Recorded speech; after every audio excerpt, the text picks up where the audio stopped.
Chandrabose, Keeravani, Sunitha వీరిపై singer Pravasthi ఆరాధ్య ఆరోపణలు చేస్తూ ఉన్నారు. పాడుతా తీయగా ప్రోగ్రాంలో తనను అవమానించారు అంటూ సింగర్ ఆరాధ్య ఆరోపిస్తున్నారు. ప్రవస్తి ఆరాధ్య పాడుతా తీయగాలో పార్టిసిపేట్ చేస్తున్నారు. ఇప్పుడు ఆమె ఎలిమినేట్ అయ్యారు. అయితే ఆమె పాడుతా తీయగాలో పార్టిసిపేట్ చేసిన అన్ని రోజులు కూడా తనను అవమానకరంగా మాట్లాడేవారు, తనను బాడీ షేమింగ్ చేసేవారని చెప్తున్నారు. ప్రవస్తి ఆరాధ్య మంచి సింగర్, సూపర్ సింగర్లో కూడా ఆమె విన్నర్గా నిలిచారు. సూపర్ సింగర్ ప్రోగ్రాంలో కూడా ఎన్నో మధురమైన పాటలు ఆమె నుండి ఆమె నోటి వెంట మనకి వినిపిస్తూ ఉంటాయి. చాలా మధురంగా మాట్లాడే ప్రవస్తి ఆరాధ్య ఇప్పుడు ఆవేదనగా మాట్లాడుతూ ఉన్నారు. పాడుతా తీయగా ప్రతి తెలుగువారికి కూడా సుపరిచితమైన కార్యక్రమం అది. ప్రతి తెలుగువారి ఇంట టీవీ సెట్లలో సింగర్లు పాడుతూ ఉంటే అందరూ కూడా మైమరిచిపోయి వింటూ ఉంటారు. ఇప్పుడు చంద్రబోస్, కీరవాణి, సునీత ఈ కార్యక్రమంలో జడ్జెస్గా ఉన్నారు. చరణ్, ఎస్పి బాలసుబ్రహ్మణ్యం కుమారుడు చరణ్ హోస్ట్గా ఉన్నారు. అయితే ఈ కార్యక్రమంలో తనను అవమానకరంగా మాట్లాడేవారు, తనను వేధింపులకు గురి చేశారు అంటూ సింగర్ ప్రవస్తి ఆరాధ్య అంటున్నారు. ప్రవస్తి ఆరాధ్య ఇప్పుడు మనతో ఉన్నారు, ఆర్టీవీకి అందుబాటులో ఉన్నారు. ఆవిడతో మాట్లాడదాం. ప్రవస్తి ఆరాధ్య గారు నమస్తే అండి. నమస్తే అండి. ప్రవస్తి ఆరాధ్య గారు, మీరు రిలీజ్ చేసిన వీడియో చూసాం, ఒక్కసారిగా ఆశ్చర్యపోయాం. చంద్రబోస్, కీరవాణి, సునీత ఇంత అవమానకరంగా నాతో మాట్లాడారు, నాతో ప్రవర్తించేవారు, వేధించేవారు అంటే ఒక్కసారిగా ఆశ్చర్యపోయాం. నిజమా మీరు చెప్తున్నది? అసలు ఏం జరిగింది పాడుతో తీయగాలో? ముందుగా అందరూ నేను ఎలిమినేట్ అయ్యాను కాబట్టి ఇదంతా బయటకు చెప్తున్నా అనుకుంటున్నారు, కానీ అది కాదు. నేను ముందు కూడా కొన్ని షోస్ లో ఎలిమినేట్ అయ్యాను. అప్పుడు నేనేమి ఇలా వీడియో చేయలేదు. ఎందుకు చేస్తున్నానంటే అక్కడ అంత అన్యాయంగా ఎలిమినేట్ చేశారు కాబట్టే నేను చేస్తున్నాను, అంతేగాని ఊరికి ఎలిమినేట్ చేశారని కోపం మీద అయితే కాదు. అండ్ నేను చెప్పింది అంతా కూడా నిజమే. వీడియోలో నన్ను ఎలా ట్రీట్ చేశారో, ఎలా డిస్క్రిమినేట్ చేశారో, ఎలా బాడీ షేమింగ్ చేశారో అంతా కూడా నేను క్లియర్ గా చెప్పాను. సో ముందు ఆడియన్స్ టాలెంటెడ్ పర్సన్స్ ని దేవుళ్ళ చూడడం ఆపాలి first of all. Because talent ఎంత ఉన్నా కూడా ఆ క్యారెక్టర్ ఎలా ఉందో దాన్ని బట్టి కూడా ట్రీట్ చేయాలి మనుషుల్ని. సో ముందు ఆడియన్స్ నేను చెప్పేదంతా కూడా నమ్మాలి. నేను ఎందుకంటే కెరియర్ ఆపేద్దాం అనే డెసిజన్కి వచ్చాక నేను ఇంత మాట్లాడుతున్నా కాబట్టి నేనైతే ఫాల్స్ అక్యూజేషన్స్ అయితే ఏం చేయట్లేదు. సో నేను చెప్పేదంతా నిజమే అని ముందు ఆడియన్స్ కి తెలియాలి. అంటే ఏం జరిగింది అసలు? మీరు మిమ్మల్ని అవమానించడం ఎప్పటి నుంచి మొదలైంది? సో ముందుగా ఆడిషన్ కి నేను వెళ్ళలేదు. బికాస్ నాకు చాలా హెల్త్ ఇష్యూస్ వచ్చాయి. ఆడిషన్ టైంకి నేను అస్సలు వెళ్ళలేకపోయాను. సో ఇంకా నేను ఉండిపోయాను. ఆడిషన్ కి వెళ్ళలేదు కదా, ఇంకెందుకని ఉండిపోతే వాళ్ళే కాల్ చేసి పిలిచారు నన్ను, ఇలా పార్టిసిపేట్ చేయండి అంటే సరే. పాడతాతీగా ఒక మంచి ప్రెస్టీజియస్ షో నేను ఉన్నప్పుడు ఎస్పీబీ సార్ ఉన్నప్పుడు చాలా చాలా బాగుండింది. అదే ఒక ఎక్స్పెక్టేషన్ తో నేను మళ్ళీ సిల్వర్ జూబ్లీ అనే సిరీస్ కి వచ్చాను. కానీ వచ్చాక మాత్రం సాంగ్ సెలెక్షన్ లో కానీ జడ్జ్మెంట్ లో కానీ వీటన్నిటిలో కూడా చాలా అన్యాయాలు జరిగాయి. సాంగ్ సెలెక్షన్ నేను మాత్రం ఎన్ని ఇచ్చినా కూడా సాంగ్స్ వాళ్ళు వద్దు, ఇంకా కావాలని నా దగ్గర నుంచి చాలా సాంగ్స్ కలెక్ట్ చేశారు. కానీ వేరే వాళ్ళకి మాత్రం వాళ్ళు అడిగిన పాటలు వాళ్ళకి ఇచ్చారు, వచ్చిన పాటలే ఇచ్చారు వాళ్ళకి, ముందు పాడిన పాటలు. కానీ నాకు మాత్రం ఎందుకు అలా చేశారని అదొకటి నాకు బాధ అనిపించింది. అంటే ఎందుకు మిమ్మల్ని చేయటానికి మిగిలిన వాళ్ళని ప్రోత్సహించి మిమ్మల్ని అవమానించడానికి కారణం ఏమై ఉంటుందని అనుకుంటున్నారు? ఎలా అవమానించేవారు మిమ్మల్ని? అంటే దానికి చాలా రీజన్స్ ఉండొచ్చండి. ఫస్ట్ రీజన్ ఒకటి, వేరే షోలో విన్నర్ అయ్యి ఇంకొక టీవీలోకి వస్తే కొంచెం వాళ్ళు ముందు నుంచి కూడా కింద చూపించాలనే ట్రై చేస్తారు. అది ఎందుకో నాకు తెలీదు. ఇంకొకటి ఏంటంటే జడ్జెస్ కి వాళ్ళ ఫేవరెట్ కంటెస్టెంట్స్ ఉండడం వల్ల, ప్రొడక్షన్ కి వాళ్ళ ఫేవరెట్ కంటెస్టెంట్స్ ఉండడం వల్ల వాళ్ళని హైట్ చేయడానికి నన్ను ఇలా చేశారని కూడా అనిపిస్తుంది. సో ఇవి రీజన్స్ అయి ఉండొచ్చు. అంటే అలా ఉంటుందా? అంత బయాస్డ్గా ఉంటుందా? డెఫినెట్లీ. బికాస్ కిరాణి సార్ అయిన నోట్తో ఆయన చెప్పారు, ఇలాగా మెలోడీ సాంగ్స్ పాడిన వాళ్ళకి నేను వాళ్ళు ఎలా పాడినా కూడా వాళ్ళకి స్కోర్స్ వేసేస్తాను మంచిగా. సో ఇంకా అయిన కంపోజిషన్స్ పాడినా కూడా వాళ్ళకి స్కోర్స్ మంచిగా ఇచ్చేసారు. వాళ్ళ లిరిక్స్ మర్చిపోయినా, పిచ్చింగ్ లేకపోయినా కూడా వాళ్ళకి స్కోర్స్ ఇచ్చేసారు. అది అయిన నోట్తో ఆయనే చెప్పారు అక్కడ. సో మెలోడీ సాంగ్స్ అనేది వీళ్ళ ఫేవరెట్ కంటెస్టెంట్స్ కి ముందు నుంచి కూడా ఇచ్చుకుంటూ వచ్చారు. నేను మాత్రం ఎన్నిసార్లు అడిగినా కూడా నాకు మెలోడీ అనేదే రాలేదు. మీరు అడిగినా కూడా మీకు మెలోడీ సాంగ్స్ ఇచ్చేవారు కాదు. అంటే మీరు మెలోడీ బాగా పాడతారు కాబట్టి నెక్స్ట్ రౌండ్ లో చూసుకుందాం అని చెప్పి నాకు ఇవ్వలేదు. ఓకే. అంటే మీరు ఆల్రెడీ సూపర్ సింగర్ విజేతగా ఉన్నారు కాబట్టి మీరు మెలోడీస్ బాగా పాడతారు. సో మిమ్మల్ని ఇక్కడ తగ్గించాలన్న ఉద్దేశంతో ఇలా ప్రవర్తించేవారని అనుకుంటున్నారా? అవును, డెఫినెట్లీ అదే అనుకుంటున్నా. అంటే ఏమనివ్వరు ఒక్కొక్కరు? మీరు ముగ్గురుపై ఆరోపణలు చేశారు, చంద్రబోస్, కీరవాణి, సునీత. పోనీ ఏ ఒక్కరు ఉంటాను కాదు, ముగ్గురు మీద కూడా మీరు ఆరోపణలు చేసినప్పుడు ఒక్కసారిగా నివ్వెరపై చూడాల్సి వస్తుంది. అంటే చంద్రబోస్ నుంచి ఏ విధమైన ఇబ్బంది కలిగేది మీకు ఒక్కొక్కరి నుంచి తీసుకుంటే? ఫస్ట్ నేను సునీత గారి గురించి మాట్లాడాలి. బికాజ్ మీరు ఒక్కసారి అందరు ఆడియన్స్ కూడా ఒక్కసారి గమనిస్తే ఫస్ట్ ఎపిసోడ్ నుంచి కూడా నేను ఎప్పుడైతే స్టేజ్ మీదకి ఎంట్రీ ఇచ్చానో అప్పటి నుంచి ఆవిడ ఒక కోపం, విరక్తి వచ్చిన ఫేస్ పెట్టేవాళ్ళు నన్ను చూసి. అది చాలా మంది నన్ను అడిగారు కూడా, ఇన్స్టాగ్రామ్ లో వెల్ విషర్స్ కానీ యూట్యూబ్ లో కానీ కామెంట్స్ కూడా వచ్చాయి, ఎందుకు ఇలాగా ప్రవస్తి రాగానే ఎందుకు అలా ఫేస్ పెడుతున్నారు అని. అయినా నేను డిఫెండ్ చేశాను, బికాజ్ నాకు అప్పటికి తెలియలేదు. వీళ్ళు ఏదో ఊహించుకుంటున్నారులే, అలా ఏం కాదు, ఆవిడ ఎందుకు అలా చేస్తారో నేను ముందు నుంచి అనుకున్నాను. కానీ ఎప్పుడైతే నేను అంతరామమయం పాడే ముందు సౌండ్ చెక్ కి నించున్నాను స్టేజ్ మీద, అప్పుడు నేను ఇన్ ఇయర్స్ పెట్టుకున్నానండి. సో ఇన్ ఇయర్స్ పెట్టుకున్నాను, ఆవిడ దగ్గర ఒక మైక్ ఉంటుంది, ఆ మైక్ ఆన్ లో ఉంది, అది ఆవిడకి తెలీదు. సో నాకు అన్ని వినిపిస్తున్నాయి ఇన్ ఇయర్ లో. సో కరెక్ట్ పాడే ముందు ఆవిడ కీరవాణి గారికి నా మీద ఎక్కించడం జరిగింది, ఇలాగా తనకి హై పిచ్ రాదు అసలు, కానీ ఏదో మేనేజ్ చేసేస్తారు, మీరు గమనించండి, మీకు అర్థం అవ్వాలి, మీరు అది కామెంట్స్ లో చెప్పాలి అన్న వేలో ఆవిడ మాట్లాడారు. అదంతా కూడా నాకు వినిపించింది పాడే ముందు. సో అది వినిపించేది చాలా చాలా ఇంకా కాన్ఫిడెన్స్ అనేది లో అయిపోయింది కరెక్ట్ పాడే ముందు. కానీ అయినా కూడా నేను అవేం పట్టించుకోకుండా నేను నా బెస్ట్ ఇచ్చాను. అంతరామమ్యంలో మేల్ సాంగ్ అయినా కూడా నేను నా బెస్ట్ ఇచ్చాను. కానీ ఆ పాయింట్ రాముడు ఎపిసోడ్ లో అండి 2 weeks బ్యాక్ రిలీజ్ అయింది, శ్రీరామనవమికి రిలీజ్ అయింది. అప్పుడు మీరు తీసుకున్న సాంగ్ ఏంటది? నేను అది యాక్చువల్లీ చాలా పాటలు ఇచ్చి వాళ్ళు వద్దు వద్దు అని రిజెక్ట్ చేశాక అంతరామమయం అనేది ఇచ్చాను. మేల్ సాంగ్ అయినా కూడా ఇంకా సాంగ్స్ లేవు అన్న టైంలో ఇచ్చాను అంతరామమయం. సో అదే సెలెక్ట్ చేశారు నాకు. ఏంటి అన్ని వద్దు వద్దు అంటానికి కారణం ఏంటి? తెలియదండి, రీజన్స్ చెప్పరు, అసలు రీజన్స్ చెప్పరు కానీ వద్దు అని మాత్రం చెప్తారు. ఓకే, మీరు అడగడానికి అవకాశం ఉంటుందా ఎందుకు ఈ సాంగ్ వద్దు అని? అడిగానండి, అంతే. మా పైన వాళ్ళు వద్దంటున్నారు, ప్రొడక్షన్ వద్దంటున్నారు, ఛానల్ వద్దంటున్నారు అని చెప్పేవాళ్ళు నాకు. సో ముందు ఈ పాట చాలా మంది పాడేశారంటే మరి అంతరామమ్యం కూడా చాలా మంది పాడారు, వేరే వాళ్ళు పాడినవి కూడా చాలా మంది పాడున్నారు. సో నాకు అలాంటి రీజన్స్ ఇచ్చేవాళ్ళమాట, ఒక ప్రాపర్ రీజన్ లేకుండా. సో అంటే ఇప్పుడు షో స్టార్ట్ అవటానికి ముందు మామూలుగా పలకరింపులు ఉంటాయి కదా, కెమెరా స్టార్ట్ అవ్వక ముందు, అప్పుడు ఎలా ఉండేది అసలు వాతావరణం?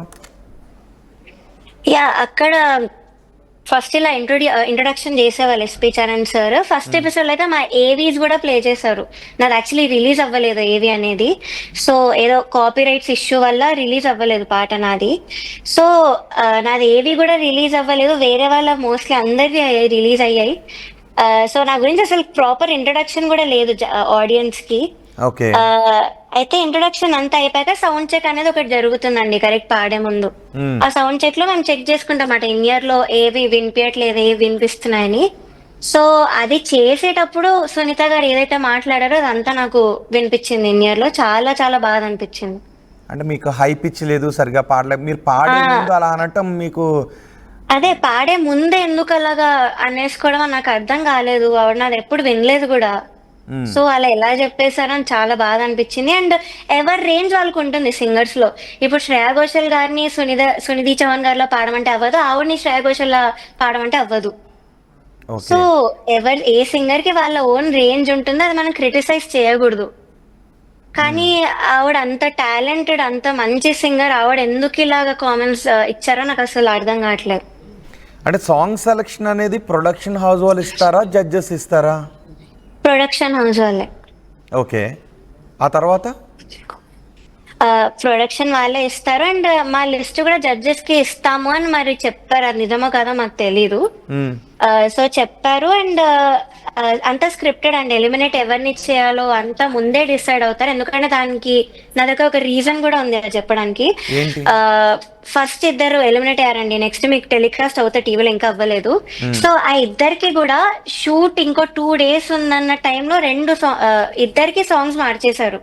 టైం లేదు అసలు, వాళ్ళకి నేర్చుకోవడం కూడా చాలా కష్టం, కానీ అయినా సాంగ్స్ మార్చేశారు. సో అదొక రీజన్ మార్చి ఎలిమినేట్ చేయడం అనేది అసలు ఎవరు ఎక్స్పెక్ట్ చేయరు, ఎవరికి తెలియదు ఆడియన్స్ కి. మ్మ్. సో ఇలా అంత స్క్రిప్టెడ్, అంత ముందు నుంచి కూడా వాళ్ళు అనుకుంటారు ఎవరెవరిని ఎలిమినేట్ చేయాలి అని.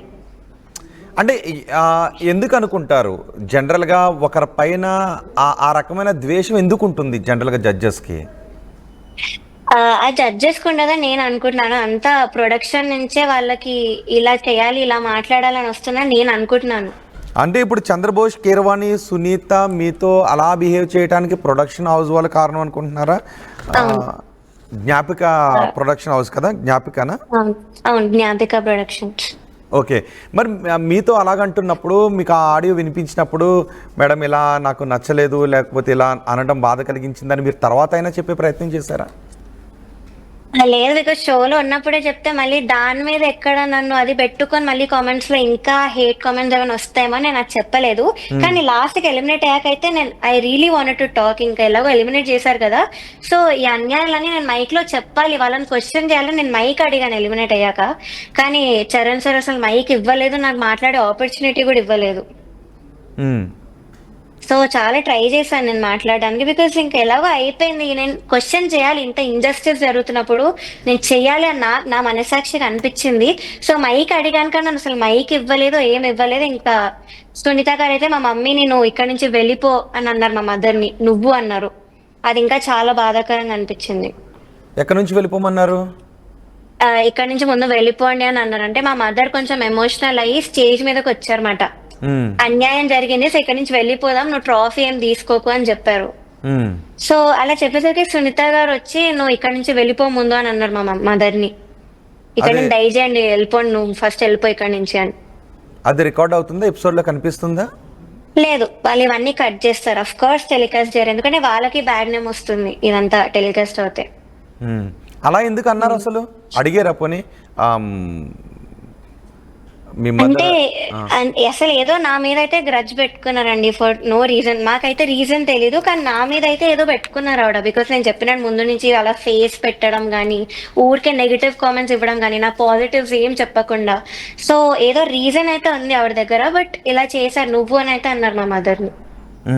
అసలు మీకు అక్కడ సపోర్ట్ ఎవరి నుంచి ఉండేది, ఏ స్థాయిలో ఉండేది? ఆర్కెస్ట్రా టీం నుంచి? సపోర్ట్ ఆర్కెస్ట్రా అంటే వాళ్ళు మంచిగా వాయించడం కానీ అందరితో ఈక్వల్ గా ఉండేవాళ్ళు, అదొక మంచి గుడ్ థింగ్ మాట. బికాస్ అక్కడ ఎవరు అలా లేరు, పార్షియాలిటీ బయాస్ అందరు ఉన్నారు.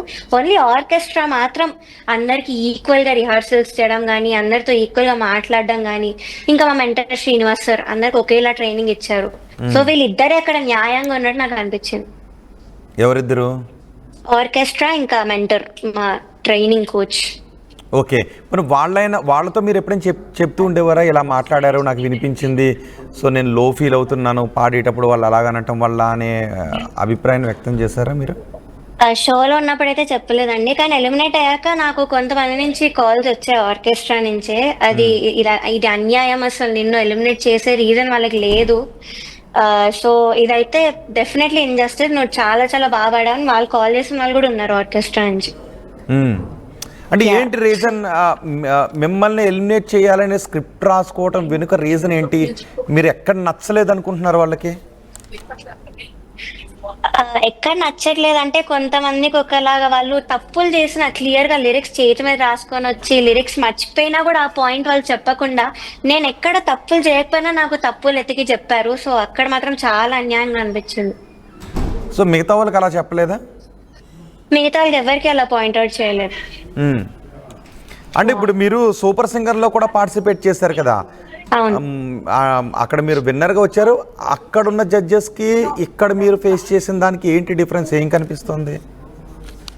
సో అక్కడ first of all super singer లో అందరికి అన్ని జానర్స్ ఇచ్చారండి. అంటే ఒకటే మెలోడీ, ఒకటే ఫాస్ట్ బీట్ కాకుండా అన్ని జానర్స్ లో టెస్ట్ చేశారు సూపర్ సింగర్ లో, మీరు అందరు కూడా గమనించవచ్చు. అండ్ జడ్జెస్ అనే వాళ్ళు అసలు పార్షియాలిటీ లేకుండా ఉన్నారు అక్కడ. వాళ్ళ ఓన్ ఒపీనియన్ మీదే చాలా బాగా మాట్లాడారు జడ్జెస్. నేను విన్నర్ అయ్యానని చెప్పట్లేదు, బేసికలీ చెప్తున్నా. సూపర్ సింగర్ ఎప్పటి నుంచో చాలా మంచిగా ఉండింది, పాడుతుందిగా కూడా. అఫ్ కోర్స్ ఎస్పీబీ సార్ ఉన్నప్పుడు చాలా చాలా బాగుండింది. సో రియాలిటీ షోస్ అంటే సూపర్ సింగర్, సరిగమప చాలా బాగుంటాయండి. జడ్జ్మెంట్ బేస్ అన్నిటి వైజ్ చూసుకుంటే చాలా చాలా బాగుంటాయి. బట్ పాడుతుందిగా ఎందుకు ఇలా అయిపోయింది అంటే ఆ జ్ఞాపిక ప్రొడక్షన్స్ వల్ల, ఇంకా ఎస్పీబీ సార్ వెళ్ళిపోయాక కొత్త జడ్జెస్ రావడం వల్ల ఇలా అయిపోయింది. అంటే ఏమన్నా ఎక్స్పెక్ట్ చేస్తూ ఉంటారా మీరు? ఏదో డబ్బులు గిఫ్ట్లు అనే అన్నారు, ఎక్స్పెక్టేషన్స్ ఏమైనా ఉంటాయా? అంటే వాళ్ళు మరి ఎక్స్పెక్ట్ చేసారు తెలీదు, బట్ ఒక రౌండ్ అయితే పెట్టారండి పాడతా తీగలో. సో ఆ రౌండ్ లో ఏదో క్వశ్చన్స్ లా పెట్టి కంటెస్టెంట్స్ జడ్జెస్ ని అడిగి వాళ్ళు ఆన్సర్ చేస్తే వీళ్ళు మంచి ఎక్స్పెన్సివ్ గిఫ్ట్స్ ఇవ్వడం అక్కడ ఇవన్నీ జరిగాయి. సో దాని మీద మేబీ అలా బేస్ చేసుకొని జడ్జ్మెంట్ ఇస్తారని కూడా చాలా మంది అనుకోవచ్చు. సో అలా కూడా జరుగుతుంది, ఆ గిఫ్ట్స్ ఇవ్వడం గానీ వీళ్ళు అలా చేశారు అక్కడ, ఎక్స్పెన్సివ్ అన్ని ఇవ్వడం కంటెస్టెంట్స్. ఎవరికి ఇస్తారు ఆ గిఫ్ట్స్? జడ్జెస్ కి ఇచ్చారు, మా ముందు తీసుకెళ్ళి ఇచ్చారు జడ్జెస్ కి. అవును. సో అలా గిఫ్ట్ ఇచ్చిన వాళ్ళ పట్ల కొంచెం ప్రోగా ఉంటారా? ఉన్నట్టు ఏమైనా అనిపిస్తుందా? యా, వాళ్ళతో అందరితో అయితే బాగానే ఉన్నారు. అలా గిఫ్ట్లు ఇవ్వడం కరెక్ట్ కాదేమో కదా మామూలుగా. మరి మీరు ఎప్పుడు దాని గురించి అడగలేదా? బాధ అనిపించలేదా మీకు? ప్రశస్తి గారు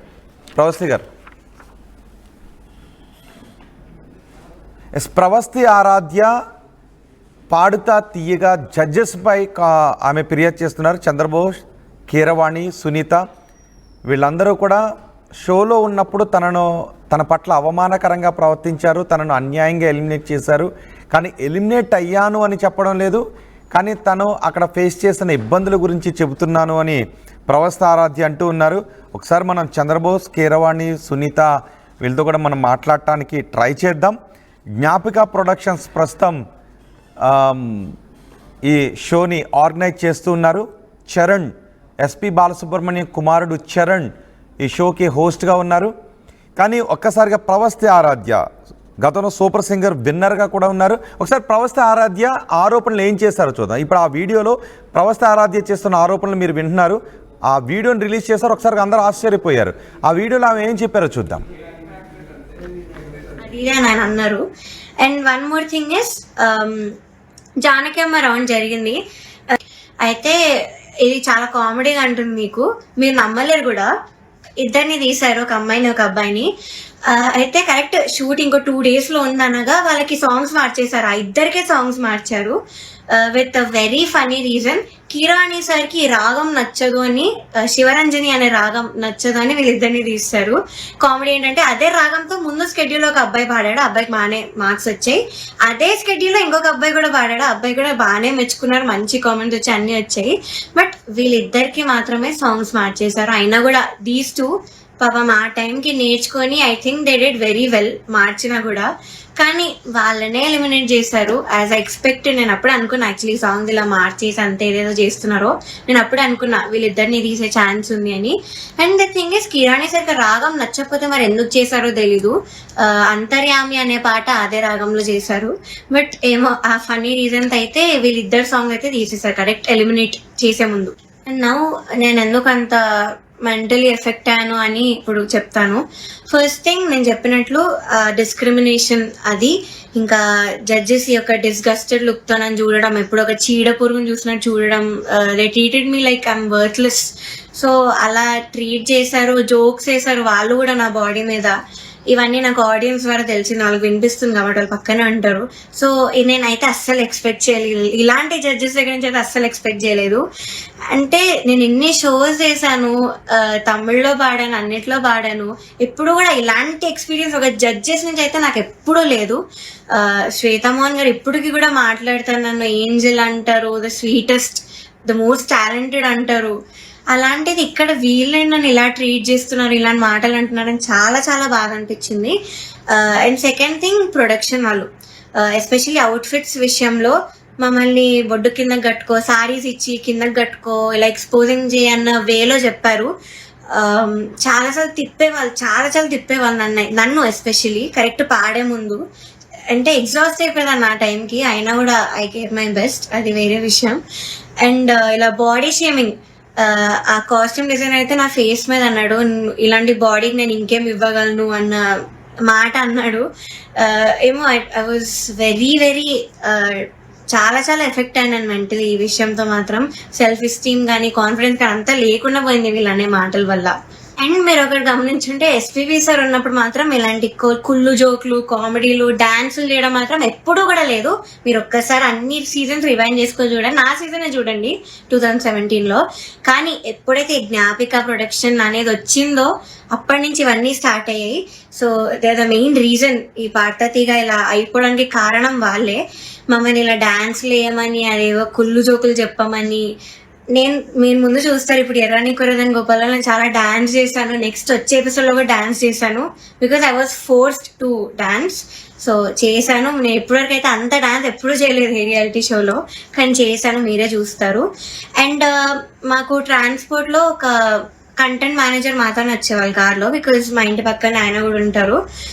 సో సేమ్ వెహికల్ అయ్యేది. అండ్ ఆయన ఏం చెప్పేవాళ్ళంటే పర్ఫార్మెన్స్ చాలా ఇంపార్టెంట్, మీరు డల్ అప్పట్లో కాదు, మీరు అలా నించొని పాడితే ఎవరు చూడరు, అది ఇది అని ఆయన అన్నారు. And one more thing is, Janaki అమ్మ రౌండ్ జరిగింది. మీ అందరికీ తెలుసు నాకు జానకి అమ్మకు ఉన్న బాండింగ్. నా పోస్ట్ కూడా ఉంటుంది అక్కడ ఇన్స్టాగ్రామ్ లో. సో అన్ని ఫొటోస్ ఉన్నాయి నా దగ్గర. ఆమెతో అంత ఎక్స్పీరియన్స్ ఉంది అమ్మమ్మతో, చాలా స్వీట్ మెమరీస్ ఉన్నాయి. అవన్నీ నేను చెప్దాం అనుకున్నా కూడా నేను చెప్పనివ్వలేదు స్టేజ్ మీద. అండ్ నా ఫొటోస్, అంకుల్ ఇలా ఫొటోస్ వేస్తారా, సో నేను ఎక్స్పీరియన్స్ అంతా చెప్తాను, నాకు అమ్మమ్మ గురించి నేను మంచిగా చెప్దాం అనుకున్నాను అంటే కూడా నన్ను ఒప్పుకోలేదు. వేరే కంటెస్టెంట్స్ అందరూ ఫీల్ అవుతారమ్మా అది ఇది అని చెప్పి నన్ను ఆపేశారు. బట్ కె రాఘవేంద్రరావు గారి ఎపిసోడ్ అయింది మొన్న స్కెడ్యూల్లో. అండ్ ధృతి is very very close to him. అక్కడ ఉన్న అందరితో క్లోజ్, జడ్జెస్తో కూడా ఆఫ్ కోర్స్. సో ఆయన ఫొటోస్, తన ఫొటోస్ మాత్రం వేశారు అండ్ తనతో చెప్పించారు. నేను చేస్తే మాత్రం వద్దని, తను చేస్తే మాత్రం మంచిగా చూపించారు, అంత హైప్ చేశారు. ఇది మీకు న్యాయం అనిపిస్తుందా, మీరే చెప్పండి. నౌ థర్డ్ ఫైనల్ స్కెడ్యూల్, అంటే నేను ఎలిమినేట్ అయిన స్కెడ్యూల్ అయితే 4 rounds ఇచ్చారు. 6 గా డివైడ్ చేశారు. కామెడీ ఏంటంటే కొంతమంది క్లాసికల్ రౌండ్, కొంతమంది కాలేజ్ రౌండ్ అంట. ఒక చెత్త రౌండ్ ఒకటి పెట్టారు, దానిలో చెత్త పాసిబుల్ సాంగ్స్ అన్ని ఇచ్చారు, అంటే సింపుల్ గా పాడి పడేసేవి. దానికి క్లాసికల్ రౌండ్ కి మార్క్స్ కి కంపేర్ చేశారు. ఇది ఒక కామెడీ విషయం ఈ స్కెడ్యూల్లో. మీ అందరికి తెలియాలి కాబట్టి చెప్తున్నాను అంత క్లియర్ గా. సో ఇది జరిగింది. ఓకే, నేను ఎన్నో రాత్రులు వస్తాయి పాడాను డ్యూయట్ రౌండ్ లో, which is Ilaiyaraaja sir and SPB sir round మాట. వాళ్ళ బర్త్డేస్ వస్తున్నాయి కాబట్టి ఈ రౌండ్ ఇచ్చారు. డ్యూయట్ రౌండ్ వేరే ఒక అన్నతో పాడాను. అయితే ఇదైతే I did very very well. Especially orchestra నుంచి చాలా అప్లోజ్ వచ్చింది ఈ పాటకి. నా హై నోట్స్ మీద ఎక్కువ మెచ్చుకున్నారు, చాలా బాగా వచ్చింది, వాయిస్ లో చాలా బాగుండింది, చాలా హాయిగా ఉండింది మైండ్లో. ఆ రోజు వింటుండే సిస్టంలో చెప్పారు ఆ రోజు స్టేజ్ మీద. నాకైతే పక్కకు పిలిచి కూడా చాలా మంది చెప్పారు. కానీ సునీత గారు ఆఫ్ కోర్స్ మళ్ళీ అదే కామెంట్, నీకు రేంజ్ లేదు, నీకు హై నోట్స్ రావు, నీకు స్కేల్ ఎక్కువ అయిపోయింది, యూ ఆల్వేస్ స్ట్రగుల్, మనం దీని మీద మాట్లాడుకోవాలి అని చెప్పారు. I don't think so, because నేను ఇన్ని షోస్ చేశాను. ఎందుకు మన ఎస్పీబీ సరే నన్ను మెచ్చుకున్నారు అప్పుడు పడతదిగల నా హెడ్ వాయిస్ గురించి. అండ్ మన సూపర్ సింగర్ లో శ్వేతా మోహన్ గారు అన్ని లాంగ్వేజెస్ లో పాడారు. ఆవిడ సుజాత మోహన్ గారు అన్ని లాంగ్వేజెస్ లో పాడారు. ఆవిడ నన్ను మెచ్చుకున్నారు. ఇలాగా నీది బేస్ రేంజ్ వాయిస్ అయినా కూడా నువ్వు ఎంత బాగా పాడుతున్నావు, అసలు తెలియకుండా ఎంత బాగా పాడుతున్నావు, ఎంత క్లీన్ గా వినిపిస్తున్నావు, హై నోట్స్ అన్ని కూడా చెప్పారు. తమన్ సార్ కూడా మెచ్చుకున్నాను నన్ను ఈ విషయంలో. కానీ సునీత గారు మాత్రం అదే పాయింట్ మీద చెప్తారు ఎప్పుడు కూడా. సో ఇలా జరిగింది. అండ్ సారేగామే లాస్ట్ నేను ఎలిమినేట్ అయిన రౌండ్ పాడింది Saregama. I think that was the best performance. నా కెరియర్లో కూడా నేను ఇప్పటివరకు నాకు తెలిసి అంతలా పర్ఫామ్ చేయలేదు. వస్తుంది, మీరే చూస్తారు నేను ఎలా పాడాను సారేగామే. ఇంకా నాకున్న కోపం అంతా కూడా ఆ సింగింగ్లో నేను చూపించాను ఆ రోజు. మేడ్ సో మెనీ ఇంప్రూవైజేషన్స్ అప్పటికప్పుడు చేసి పాడాను నేను కొన్ని స్టేజ్ మీద సారేగామేలో. అండ్ ఆ రోజు టాప్ 1 వచ్చిన అమ్మాయి, ఆ అమ్మాయి చంద్రబోస్ గారు పాట పాడింది ఆ కాలేజ్ రౌండ్లో. సో ఆ పాటలో ఏదేదో ఇంప్రూవైజేషన్స్ చేసింది, అది అవుట్ ఆఫ్ పిచ్చింగ్ ఉండే మోస్ట్ ఆఫ్ దెమ్. అది లాస్ట్లో లిరిక్స్ మర్చిపోయి నానా అని పాడింది. అది ఆయన కామెంట్స్ లో చెప్పకుండా అంతా అయిపోయాక అందరు క్లాప్స్ కొడుతుంటే పక్కన అనిల్ సార్ తో లిరిక్స్ మర్చిపోయింది అని అన్నాడు. నేను విన్నా, నేను అక్కడ అన్నా. అంటే బయటకు చెప్తున్నాడు కాబట్టి, కానీ కామెంట్స్ లో చెప్పట్లేదు, ఆ మార్క్స్ లో కూడా ఆయన చూపించట్లేదు. How great is that. ఇంకొక అబ్బాయి అయితే లిరిక్స్ మార్చేసి ఏదేదో పాడాడు, కామెడీ పాట చేస్తారు. అది కిరాణి సార్ పాటే, అది కూడా అది లిరిక్స్ మార్చేసి ఏదో కామెడీ లిరిక్స్ యాడ్ చేసి పాడేశాడు, ఎమోషనల్ సాంగ్. అయినా ఆయన స్టేజ్ మీదకి వచ్చేసి ఆ పాట కోరస్ పాడేసి, ఆయన పాట అంటే అంత ఎక్సైట్మెంట్ వచ్చేస్తుంది ఆయనకి. సో ఆటోమేటిక్ గా స్కోర్స్ కూడా అలానే పడిపోతాయి సేమ్ ఎక్సైట్మెంట్ తో. సో ఇది జరిగింది కరెక్ట్ ఎలిమినేషన్ ముందు అదే రౌండ్ లో. ఇంకా ఎలిమినేషన్ రౌండ్ వచ్చేసరికి ఫస్ట్ చంద్రబోస్ గారు లేచి వెళ్ళిపోయారు. నాకు పని ఉంది, హ్యావ్ టు గో, అది నిజమో కాదో ఎవరు తెలీదు, బట్ హీ లెఫ్ట్. మంచిగా హ్యాపీగా వెళ్ళిపోయారు ఆయన. కరెక్ట్ 5-6 ఉన్నప్పుడు కీరవాణి సార్ ఈయన కూడా లేచి వెళ్ళిపోయారు. హీ వాజ్ లైక్ నాకు ఈ టెన్షన్ నా వల్ల కాదు, నాకు ఇంకేం సంబంధం లేదని లేచి వెళ్ళిపోయారు. బికాస్ ఆయన మనస్సాక్షికి తెలుసు అక్కడ. సో లేచి వెళ్ళిపోయారు. కానీ సునీత గారు మాత్రం అఫ్ కోర్స్ నా మీద అంత గ్రడ్జ్ ఉన్నప్పుడు నేను ఎలిమినేట్ అవ్వడం చూడాలి కదా. సో ఆవిడ మాత్రం అలానే కూర్చున్నారు, ఎంత ఒక ఈవిల్ స్మైల్ తో ఫేస్ మీద. I still remember that face, నా మైండ్ లో తిరుగుతుంది అది. నేను మాత్రం ఏడుపు కంట్రోల్ చేసుకుంటున్నాను. కంట్రోలింగ్ లేదు, ఐ షుడెంట్ క్రై. నన్ను ఇంత టార్చర్ పెట్టారు, నేను ధైర్యంగా బయట పెట్టాలి, దానికి నేను ఏడవకూడదు, నేను మంచిగా ఎలిమెంట్ అవ్వాలి హ్యాపీగా అనుకున్నాను. సో నేను మాత్రం మంచి స్మైల్ పెట్టుకొని నించున్నా. అయితే లాస్ట్ ముగ్గురు ఉన్నాం. లాస్ట్ కి ఒకరు సేవ్ అయ్యారు, నేను ఇంకా ఇంకొక అన్న ఎలిమినేట్ అయిపోయాము, ఇద్దరం ఎలిమినేట్ అయ్యాము. అయ్యాక నాకు కొంచెం ఐ గాట్ ఎమోషనల్ గా అయినా కంట్రోల్ చేసుకుని వెంటనే ఐ గేవ్ అ స్మైల్. అయితే my mother she saw all of these కదా, సో ముందు నుంచి తట్టుకుంటూ వస్తున్నాం, ఇంకా తన వల్ల కాలేదు. సో మా మదర్ స్టేజ్ మీదకి వచ్చి నన్ను తీసుకెళ్ళిపోవడానికి ట్రై చేశారు అక్కడి నుంచి. ఆ ట్రాఫీ ఇవేం తీసుకోకు, వద్దు వెళ్ళిపోదామని. సో అదే ఎమోషనల్ మైండ్ సెట్ తో సునీత గారి దగ్గరికి వెళ్ళి ఎందుకు ఇంత అన్యాయం చేశారు అని ఇలానే అనింది మా మదర్. బట్ సునీత గారు ఆవిడ రిప్లై మాత్రం, నువ్వు వెళ్ళి ఇక్కడ ముందు ఇక్కడి నుంచి దయచేయి అనింది.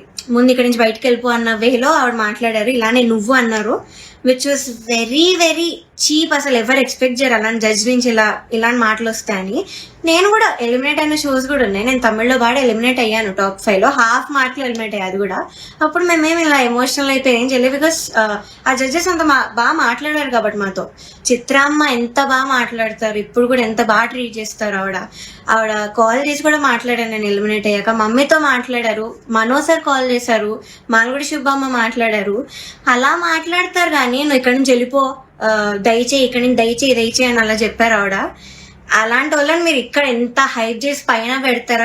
I don't understand why. ఇప్పటికైనా మీకు అర్థం కావాలి వాళ్ళ గురించి. కానీ ఎందుకో మీ మైండ్ సెట్స్కి ఎక్కదు. నాకు డౌటే, నేను చెప్పేది కూడా మీకు ఎక్కుతుందో లేదో. కానీ నేనైతే అంత ధైర్యంగా బయట పెట్టాను, బికాజ్ నేను ఈ కెరియర్ వదిలేద్దామని డెసిషన్కి వచ్చాక నేను ఇవన్నీ బయట పెడుతున్నాను. బికాజ్ నాకు ఇంకా రావు ఆపర్చునిటీస్, ఎందుకంటే పెద్ద పెద్ద నేమ్స్ తీసుకున్నాను, వీళ్ళందరూ మీరు చెప్పాను కాబట్టి నాకు ఇంకా ఉండదు. ఈ మ్యూజిక్ లో నాకు ఇంకా ఎలాంటి ఛాన్స్ అనేది రాదు. నేను డిసైడ్ అయ్యే ఇవన్నీ పెట్టాను. ఈ వీడియో చేయడానికి మెయిన్ రీజన్ వచ్చేసి మీరు ఇదంతా చూసి ఇప్పటికైనా రియలైజ్ అయ్యి ఇలాంటి ఫ్రాడ్ షోస్ అన్ని కూడా చూడడం మానేసి, ఆ స్పాన్సర్స్ కూడా స్పాన్సర్ చేయడం మానేసి బ్యాన్ చేస్తారని ఒక హోప్ తో నేను చేశాను ఈ వీడియో. అండ్ నాలా చాలా మంది సఫర్ అయిన వాళ్ళు ఉన్నారు, కానీ ధైర్యం లేక కెరియర్ గురించి ఆలోచించి చాలా మంది మాట్లాడకుండా ఆగిపోయారు. నేను మాత్రం కెరియర్ వదిలేస్తున్నాను కాబట్టి ఇదంతా చెప్తున్నాను కెమెరా ముందు ధైర్యంగా. సో జడ్జెస్, మీరు ఆ సీట్ లో కూర్చున్నప్పుడు మీకు ఒక రెస్పాన్సిబిలిటీ ఉంది, జస్టిస్ చేసే ఒక రెస్పాన్సిబిలిటీ. కానీ మీరు అది చేయకుండా మీ ఇష్టం వచ్చిన వాళ్ళని తెచ్చి మా అమ్మాయివే నువ్వు, నేను బుడతల బ్యాచ్ నుంచి నువ్వు అప్పటి నుంచి చూస్తున్నాను అది ఇది అని చెప్పి ఇవన్నీ చేసి మీరు సరస్వతి అమ్మవారిని అవమానం చేస్తున్నట్టు, మీరు షేమ్ చేస్తున్నట్టు, ఇన్సల్ట్ చేస్తున్నట్టు సరస్వతి దేవిని. సో మీరు ఇలా చేసే పని అయితే ప్లీజ్ డోంట్. సీట్లో కూర్చోకండి. ఇంకా చిత్రమ్మ, ఎస్పీ శైలజమ్మ, మనో గారు వీళ్ళు ఉంటే ఎంత బాగుంటుంది, ఒక ఆ ప్లేస్ లో ఎంత బాగుంటుంది ఆ జడ్జ్మెంట్. సో అది మాత్రం చేయకండి, because what all you doing is injustice. మాలాంటి లైఫ్ తో ఆడుకుంటున్నారు. ఇలా మాకేం పవర్ లేదు, మనీ లేదు, we can buy anybody, bribes ఇచ్చి గిఫ్ట్స్ ఇచ్చి మేము అవేం చెయ్యలేము. నాకు అందుకే ఆపర్చునిటీస్ కూడా రాలేదు, వచ్చినవి కూడా ఇలాంటి కొన్ని క్యారెక్టర్స్ మధ్యలో వచ్చి లాగేసుకున్నారు అన్ని ఆపర్చునిటీస్. సో దయచేసి ఇలా ఒక లైఫ్ తో ఆడుకోకండి. మీకు అంత ఇంజస్టిస్ చేయాలంటే అక్కడ కూర్చోకండి, అసలు జడ్జెస్ సీట్ లోనే కూర్చోకండి. వాళ్ళు వేరే వాళ్ళని పెట్టుకుంటారు, ఇలా చిత్రామ్మ ఇలాంటి వాళ్ళని ఏదో ఒకటి చేసి పెట్టుకుంటారు. That is the right thing to do. So ఇప్పుడు నేను పెద్ద పెద్ద పేర్లను పాయింట్అవుట్ చేశాను, అంతా ఎక్స్పోజ్ చేశాను, ప్రొడక్షన్ ని ఎక్స్పోజ్ చేశాను. So I know I'm in danger.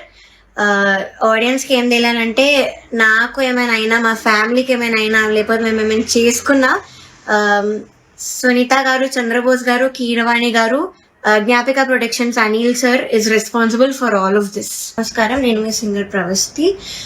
So నేను ఇప్పుడు ఈ వీడియో చేయడానికి కారణం పార్థతీగ సిల్వర్ జూబ్లీ సిరీస్లో జరిగిన ఇంజస్టిస్ అంతా ఎక్స్పోజ్ చేద్దామని. మీ అందరికీ తెలుసు నేను దానిలో పార్టిసిపేట్ చేశానని. సో అక్కడ ఏదైతే జరిగిందో అదంతా నేను ఇక్కడ క్లియర్గా చెప్తాను వీడియోలో. స్టోరీస్ పెట్టాను, చాలా మంది థౌజండ్స్ ఆఫ్ రిప్లైస్ వచ్చాయి స్టోరీకి ఏం జరిగింది అని. సో దీనిలో అంతా నేను క్లియర్గా ఎక్స్ప్లెయిన్ చేస్తాను. మిస్ అవ్వకుండా లాస్ట్ వరకు ఈ వీడియోని చూడండి. సో ఈ వీడియో చేద్దాం అనుకునే ముందు చాలా మంది ఆపడానికి వచ్చారు నన్ను ఈ మ్యూజిక్ ఫీల్డ్ నుంచి. బికాజ్ నీ కెరియర్ ఎఫెక్ట్ అవుతుంది, నీ మంచి ఫ్యూచర్ ఉంది, ఎందుకు పాడు చేసుకుంటాను చాలా మంది ఆపడానికి ట్రై చేశారు. కానీ నేను ఇంకా డిసైడ్ అయ్యాను నాకు మ్యూజిక్ ఫీల్డ్కి సంబంధం ఉండదు అని. బికాజ్ ఇంత ఇండస్ట్రీస్ జరిగేటప్పుడు నాకు ఉండాలని లేదు. పార్థతీగ రియాలిటీ షోస్ అనే కాదు, దాని బయట కూడా చాలా జరుగుతున్నాయి. I make a different video for that. కానీ ఈ వీడియో మాత్రం ఓన్లీ ఫర్ పార్థతీగ. సో నేను డిసైడ్ అయింది అందుకే. చాలా ఇంజస్టిస్ జరుగుతుంది అండ్ ఎవ్వరు కూడా nobody should suffer all that. అందుకే నేను ఈ వీడియో చేస్తున్నాను. ఆల్సో చాలా మంది అడిగారు అసలు ఈ సీజన్కి ఎందుకు వెళ్ళావు, అసలు మళ్ళీ ఎందుకు వెళ్ళావు పార్థతీగకి, సూపర్ సింగర్లో విన్నర్ అయ్యావు కదా అని చాలా మంది పెట్టారు. ద రీజన్ ఇస్ యాక్చువల్లీ నేను 2017లో ఎస్పీబీ సార్ ఉన్నప్పుడు పాడాను. చాలా చాలా బాగా జరిగింది ఆ సీజన్. అసలు ఎలాంటి ట్రామాటిక్ ఎక్స్పీరియన్స్ అవ్వలేదు, చాలా హ్యాపీగా సాగిపోయిన సీజన్ అంతా కూడా. అప్పుడు డైరెక్టర్ శాస్త్రి అంకుల్ ఉండేవాళ్ళు అండ్ ప్రొడక్షన్ హౌస్ కూడా డిఫరెంట్ ఉండేది అప్పట్లో, ఇప్పుడున్న ప్రొడక్షన్ కాదు. సో అది చాలా పీస్ఫుల్గా చాలా బాగా జరిగింది ఫైనల్స్ వరకు కూడా. అండ్ నాకైతే చాలా ఐవ్ లెర్న్ సో మచ్ ఆ సీజన్లో, చాలా బాగుండింది. సో అదే ఎక్స్పెక్టేషన్తో ఈ సీజన్కి వచ్చాను. ఆల్సో ఎక్స్పోజర్ వస్తుంది కదా అని. సూపర్ సింగర్ విన్నాక నాకు అంత ఆపర్చునిటీస్ ఏం రాలేదు. సో దీనిలో చేస్తే వస్తుంది కదా, ఎక్స్పోజర్ ఉంటుంది కదా అని ఒక్క థాట్తో వచ్చాను. అండ్ దానిలో తప్పేం లేదు కదా. సో ఆ ఒక్క థాట్తోనే నేను ఈ సీజన్కి వచ్చాను. కానీ అంతా ఆపోజిట్ జరిగింది. సో మొన్న థర్డ్ షెడ్యూల్ షూట్ అయింది. టాప్ 12లో నన్ను ఎలిమినేట్ చేశారు. యాక్చువల్లీ ఫస్ట్ షెడ్యూల్ నుంచి కూడా చాలా జరిగాయి. అప్పుడే నేను క్విట్ అవుదాం అనుకున్నాను, బట్ కాంట్రాక్ట్ సైన్ చేశాను. So I had no option. మీరు అనుకోవచ్చు ఎలిమినేట్ అయింది కాబట్టి ఇదంతా ఇప్పుడు కోపంతో చెప్తుందేమని. నేను కాదు, ఉన్నప్పుడు నేను చెప్పలేను. కానీ ఎలిమినేట్ చేశాక నాకు ఆ ధైర్యం వచ్చింది అంతా చెప్పడానికి. సో జడ్జెస్ గురించి కానీ అక్కడ ఆ ప్రొడక్షన్ వాళ్ళు ఎలా ట్రీట్ చేశారని కానీ నేను అంతా దీనిలో బయట పెడతాను. సో నేను ఒక గుడ్ థింగ్తో స్టార్ట్ చేస్తాను.